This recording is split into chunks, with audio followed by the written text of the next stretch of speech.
Buzzpound, thank you for joining for season two, episode 13. Ian, how you feeling today? I'm feeling good, man. How are you?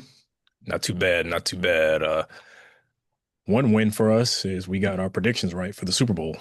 Yeah, yeah. We got the Patriots versus Seahawks, and I guess at the end of the episode today, we'll give our prediction for the Super Bowl. Indeed, we will. Well, Buzzpound, we're going to get ready to get it going. Shorter episode today, but got a little business to cover. Ian, you ready? I'm ready, man. All right, let's do it. Touchdown, Carolina! You're listening to the Buzz Pound. Smith scores, and the Carolina Panthers win in overtime. A Queen City sports podcast covering your Charlotte Hornets and Carolina Panthers. Halliburton, nowhere to go! LaMelo's done it! LaMelo's done it! Hornets win! Here comes LaMelo.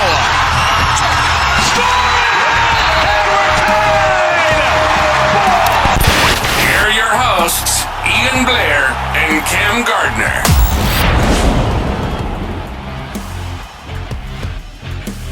Buzzpound, thank you for joining us again today for another episode. Like I said, it's going to be a little shorter today, but got a little bit of Panthers news to cover. Officially in the off season, like we mentioned last episode. Front office, it's a lot of things shifting that direction now, such as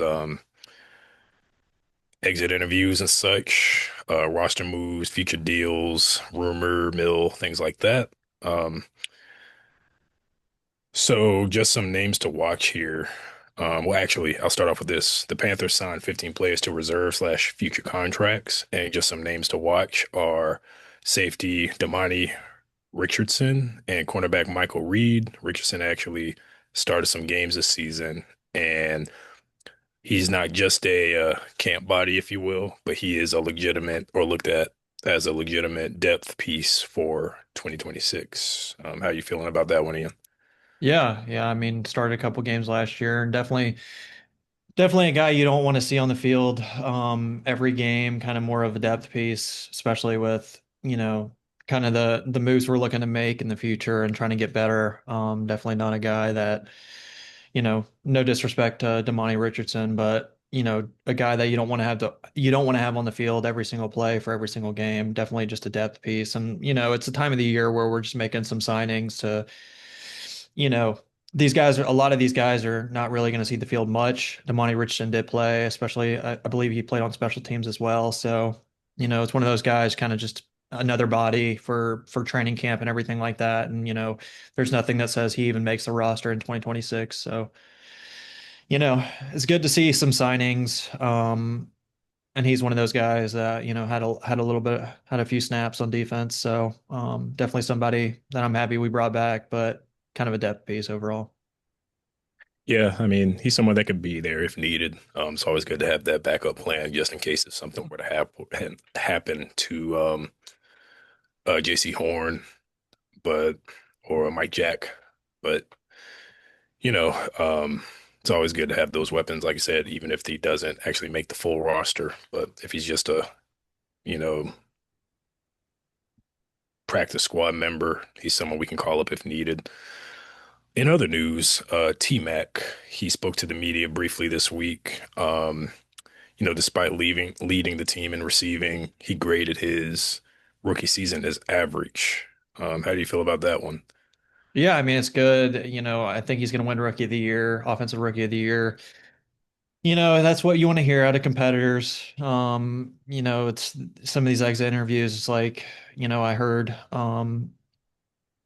Princely Emmanuelin, or I don't really know how to pronounce his last name, but he kind of said he thought his season was average too, and I thought he showed flashes on defense. So, a lot of these guys are gonna give you what you want to hear. I'm glad he thinks there's a lot to improve on. That's definitely something that I want to hear is that he thinks if he thinks his season was average, then there's a lot to come, especially because he had such a great rookie season. But yeah, I mean, the exit interviews kind of have a little bit of sour taste in our mouths because weren't able to get it done in the wild card game against the Rams. But sky's the limit. I think a lot of these guys can improve, especially, I mean, if T-Mac can improve from this year, the league better watch out because he had a really good year this year.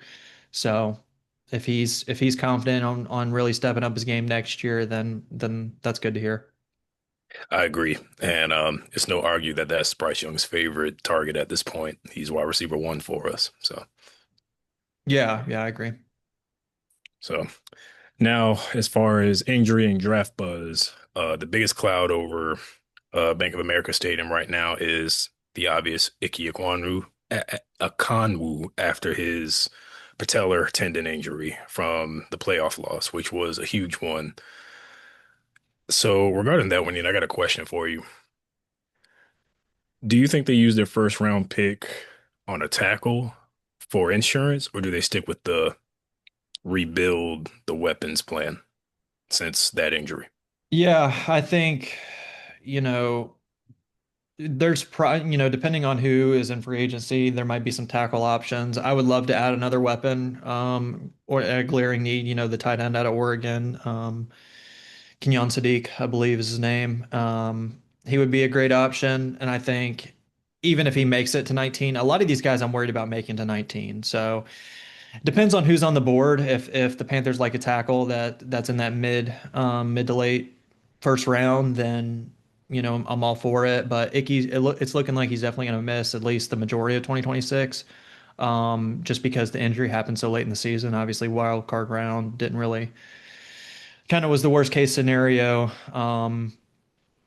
But I'd like to add a skill player. Honestly, I think our offensive line we built a little bit around. We spent a lot of money on that offensive line, through Robert Hunt, Damian Lewis, and Taylor Moton over the years. I think we just put so much money in the offensive line. I would like to add another weapon, whether it's on defense or tight end. We could use a tight end, or you could also. There's some glaring need at pass rush. I mean, we did draft Nick Scorton early last year's draft, but I think we could still add another really good pass rusher, and as well as a linebacker. I love Christian Roseboom, and I love those guys. Trevin Wallace, I thought he had a decent year, but I think we could really add a really good linebacker. And the only way you get those Fred Warner, Luke Kuechly, Bobby Wagner type guys is through the draft because you don't find those guys in free agency. Those game changing linebackers like that. So I'd like to get a linebacker, depending on who's on the board. There are some options. I really like Sonny Styles. I don't know if he's going to make it to, pick 19. I've seen a lot of mock drafts where he's getting drafted and, top 10, some of them, and then, top 15 at least. So I'm not really hopeful about him making it to us at 19, but I think he would be a really, really good player. Obviously, I'm a little bit biased because he's a Buckeye, but really solid player. And it's going to be interesting to see what we do, because we could get offensive linemen, especially with Icky missing the majority of the year. But we also have free agency, so it's going to be interesting to see where we do, just overall throughout the entire offseason. What do you think, Cam? Absolutely. I mean, 19 is definitely an interesting place because I feel like a lot of the good people will be off the board. Like you say, you got a lot of top 10, top 15 players that I would be interested in, but we just have to see. I think a tackle would be a good idea personally, either that or potentially, well, I know we got Ted last year. I would say a wide receiver three, but it all depends on what they decide to do with League Ed as well. Haven't heard much about that one. Not sure if they'll cut ties this summer or not, but that would be my secondary option, I think. But like I said, a pass rusher, you can't go wrong with that either. But we just have to see. 19 is just a strange spot in my opinion. I mean, if it were up to me, I would go the tackle route just because it's needed. Um, we need to grow in that area a little more, I think, especially going into next season, coming off of the season we had and what we could obviously build on to. So it'll be an interesting draft. And like you said, we have to see what we do and signings as well this offseason, because there could be a piece there. But without Ekonwu, I mean, we have to see what they decide to do there because I personally am not expecting him to play at all next season. I feel like he may need to just take that year off, especially how late the injury happened. But I'll go to tackle route personally if I had to choose. So Yeah, yeah. I mean, I don't disagree with you either. Either of those options are, there is a glaring need at tackle. I mean, I would like we my whole thing. I agree with you that we need a tackle. We spent so much money on the offensive line, and we drafted Icky with the sixth overall pick, I believe. Um, so we put a lot in the offensive line. I think the offensive line's in a good spot. I couldn't see us making a really big free agency signing on the offensive line just because we put so much money there already. So the only, feasible way I think we get a tackle is through the draft, which could be a very strong possibility. And also it depends on who falls to us at 19 because this draft it's not the strongest in my opinion. I'm not really high, especially with all these guys going back to college with NIL. I mean, Dante Moore, I thought he could have been a top five pick, but decided to go back to Oregon probably because he got a really large NIL deal. Um, and the quarterback class is not as strong as it usually is. And it's like that for pretty much every position, in my opinion. I think next year is going to be a really, really good draft, though. I mean, especially for receivers. I mean, there's going to be a lot of talented receivers in next year's draft, and just talented players overall. And there are some good top end talent. I think Ruben Bain could be a potentially top 10 pick, the pass rusher out of Miami. He's obviously not going to fall to us. I'd be surprised if he did. There's all the Buckeyes that are leaving this year. Arvell Reese is going to be a top 10 pick more than likely. Caleb Downs is going to be a top 10 pick. So there are some solid players that are going to play for a long time in the NFL. I'm just not convinced that the draft is super super deep, and hopefully we can get a solid contributor at that 19th pick. I agree. I'm sure as the weeks go, we'll start discussing players we think would be fits for us.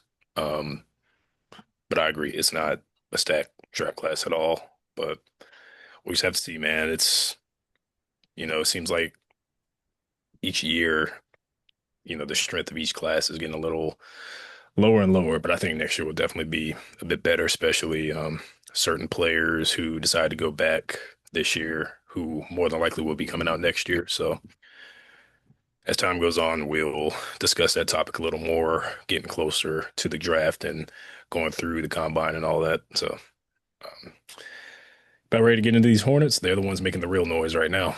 Yeah, I'm ready, man. So, our boys are actually on a three-game winning tear right now since we last recorded that night. They were playing the Cleveland Cavaliers, and that was a butt whooping of a game, but the score actually ended a little closer than I would have imagined. It ended at 87-94 loss. Brandon Miller had a heck of a game, 24 points. Team shot dismal 17% from the three. But man, Brandon Miller, he is really showing off right now. He's looking like that number one option on the team. And I mean, he's been showed his worth in my opinion, but I'm gonna go through the rest of the games up to this point. So on January 22nd, the day after the Cleveland game, they played Orlando. That was a win, 124-97. LaMelo returned to the starting lineup that night. Miller had 20 points, and obviously it was a 27-point blowout of a game. January 24th versus Washington, 119-115 dub for us. Miller, 21 points, 11 rebounds, 7 assists. And January 26th, which was yesterday versus Philadelphia, big win for us. It was a 130-93 win for us. Miller put up 30 points. Hornets led by 50 points in the third quarter. So clearly, Brandon Miller is him. I mean, he's scoring these constant 20-point games, 20 plus point games, actually 20 plus points in 7 games straight. It's pretty solid if you ask me. Yeah, I agree. I think the more I talk bad about the Hornets, the better they play. So I'm going to continue. No, I'm kidding. But yeah, I actually did ended up watching the whole Cavs game, and that was just a poor shooting night from us. I think we could have won. There's plenty of opportunities in that game. Brandon Miller had a really good third quarter. I think that's where he scored the majority of his points is in that third quarter, and we kind of cut the lead quite a bit, and we were really pushing. Every time we would cut the lead down, I feel like the Cavs would go on a run. It was so frustrating. That on top of shooting so poorly from the field. I mean, 17% from three is not going to cut it. We just didn't have our best game, but we turned it around, and we're right. We're pushing for that play-in spot. It's right where we need to be. And Brandon Miller is heating up. I think that's a big part of our success that we're having recently. Is Brandon Miller stepped up. I believe he had over 30 points last night at the time we're recording. He had 30 points Monday night, I believe, and over 30 points, excuse me. And we're really just heating up, and it's good to see that we're actually playing defense. We held the 76ers to less than 100 points, and I think that's huge because that puts us in a good spot to win games. When you're holding opposing teams to under 100 points, it's really a winning formula. And the Sixers have been a good team. They got some good players. Obviously, VJ Edgecombe's a great player, great rookie, and obviously Joel Embiid, and they've got some other pieces. Did Joel Embiid play last night? I believe he did, didn't he? He did. Yeah. So, I mean, it's a great win overall, and hopefully we can continue to heat up. This is kind of what I was expecting at the start of the year, and to go on a couple, three game win streak, 4 game win streak, things like that, because this team has the talent. We've said it on this podcast, I think 500 times at this point. The team has all the talent. They just haven't put it together, but it's good to see Brandon Miller stepping up and kind of showing that he can be that go-to piece. And then Con Knippel's played well all year. Really in the running for rookie of the year, in my opinion. It'd be nice to have Tet over at the bank and Con Kneppel over at Spectrum Center both win rookie of the year. That'd be huge for the city. Really big for the city because those are two star pieces that are really putting on a show for the city, and I think it's huge. But yeah, hopefully we can continue to win games. Obviously, we got a game tomorrow, Wednesday night. Hopefully we can win that one and, kind of go on a little run right now while we're hot. And especially as Brandon Miller's continue to play so well, he's in a hot streak right now, which is really good to see.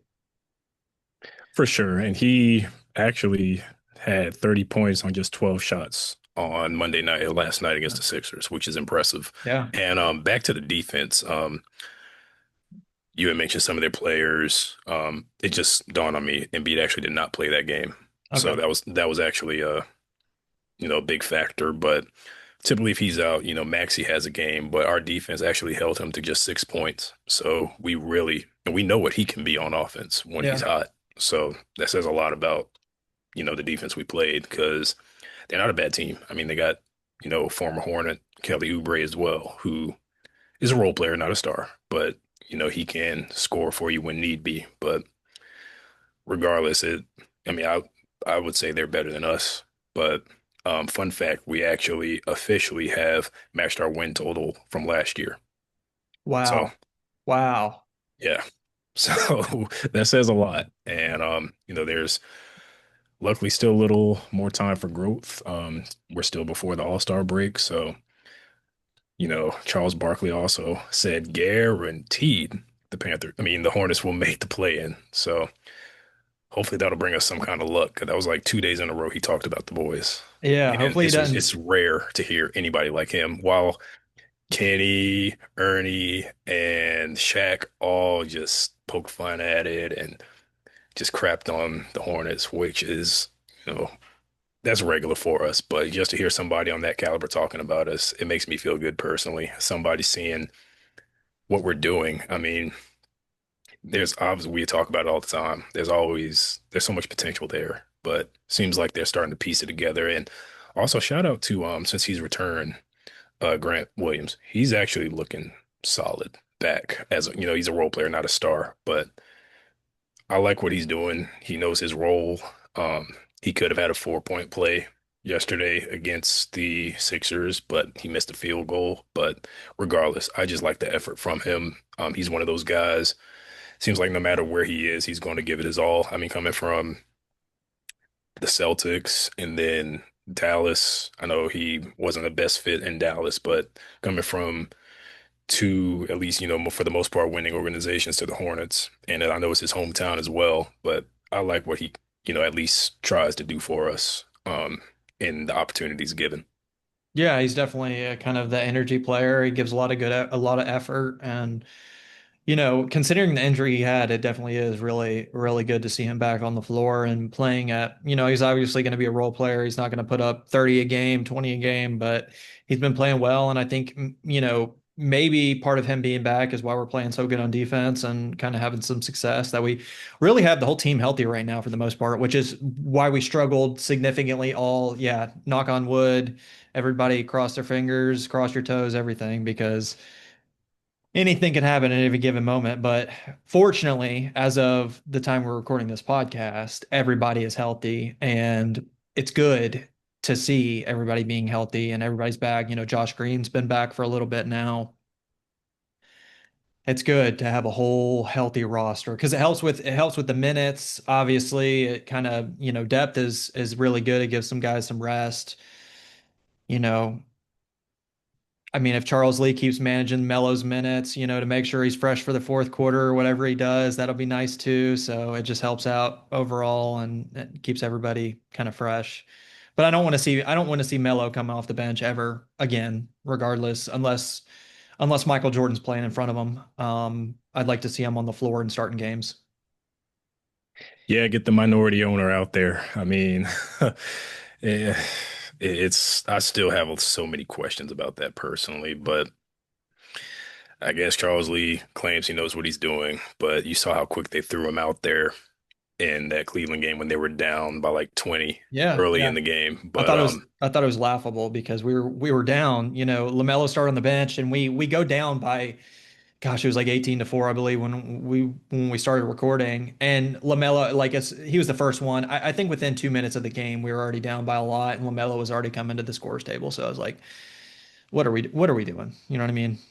for sure. I mean, all this good we're talking about the team, we are talking about LaMelo. So I will say, we've won 3 games in a row, which is solid for us right now. Yeah.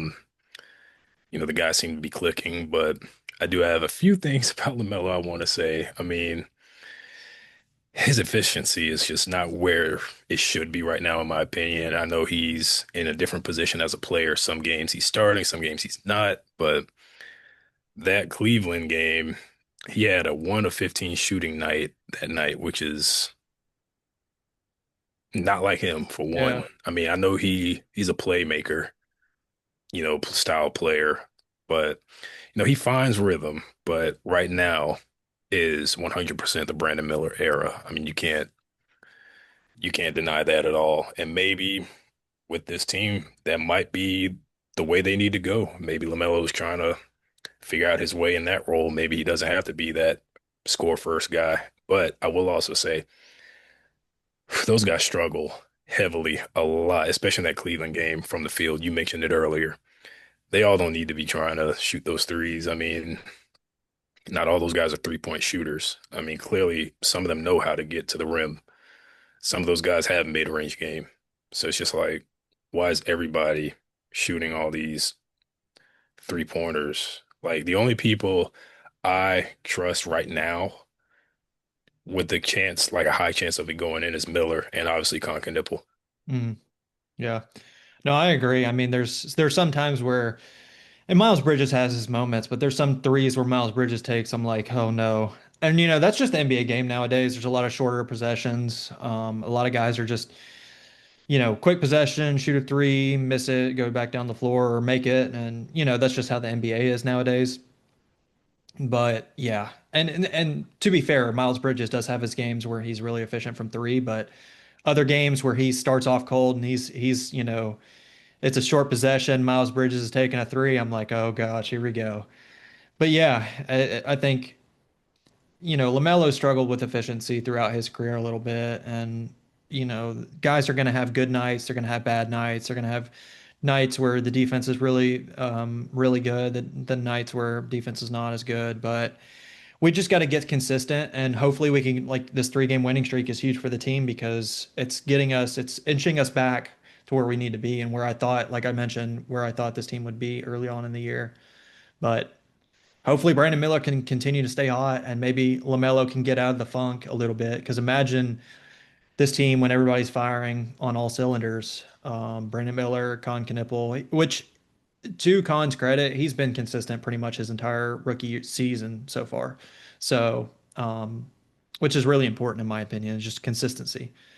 Consistency is huge. Every night, every game, kind of you know what you're going to get for the most part, but it's not like that all the time with guys like even Brandon Miller. You know, he's on a hot streak right now, but there's been times where he's been on a cold streak, and I'm sure it'll fluctuate a little bit where he's hot for a couple games and he's back down cold. It's just how it works, and that's just the NBA, really.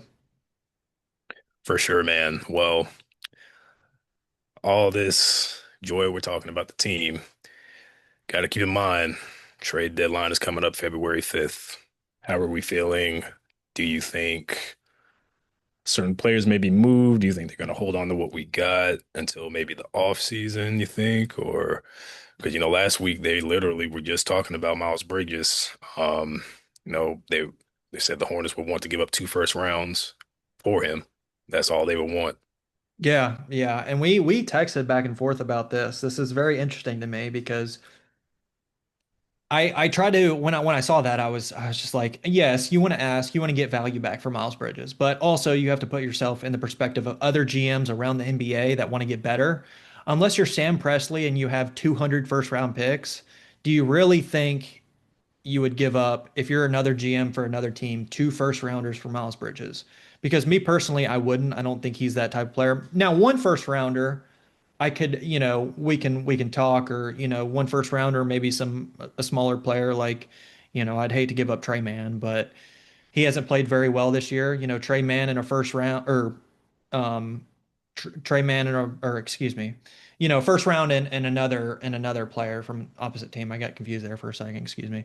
Um, but I wouldn't give up two first round picks for Miles Bridges in my opinion. And I think it's good for the Hornets to, know what they want and get value. If you're going to trade somebody, make sure you get what you want in return. But at the same time, you have to be realistic. And I just don't think Miles Bridges is worth, and other people might disagree with me. You might disagree with me, but I just don't think Miles Bridges is worth two first round picks. No, I agree with you completely. I mean, if this was what 3 years ago during the Airbnb moment, Yes. then we would be Yeah. talking a little different noise there. I mean, he was on a different Yeah, I level agree. that year. If this was 100%. then, yeah, I would definitely say I would I would for two, first rounds. But Mhm. no, I just right now I don't see it like yourself, but reported that teams like the Warriors, the Bucks, and the Suns are showing that interest. So we just have to see. It seems like a momentum is, brewing right now, and I just hope if they do make moves, they don't do any crazy significant stuff to, set us back again. Because it seems like we're starting to find something right now with this team. But Yeah, yeah, I agree. And hopefully, I mean, you would know better than I would about um, who we might trade because you're a little bit more plugged into the Hornets than I am. But I would hope, depending on right up to the trade deadline, hopefully we don't get rid of if we're hovering right around 500, we're fighting for that play-in spot. I don't think we should make that giant LaMelo trade or Miles Bridges trade. Now, say we go on a 4 or 5 game a losing streak in between that time. Okay, maybe you move a piece because there's been so many rumors about LaMelo and Miles, but we're fighting for a play-in spot. There's no point in moving big pieces that you think can contribute unless you're a buyer and are gonna trade for a bigger player, which I wouldn't see. I would be surprised happening. But what do you think about that? Do you think we make any moves? personally, I don't unless it's like a smaller player. I've seen stuff about you mentioned of Trey Mann. I've seen stuff about Colin Sexton. Players like that I would be okay with rather than a LaMelo right now. I would at least wait, to move big players after the season, personally, since we're not quite at the midseason.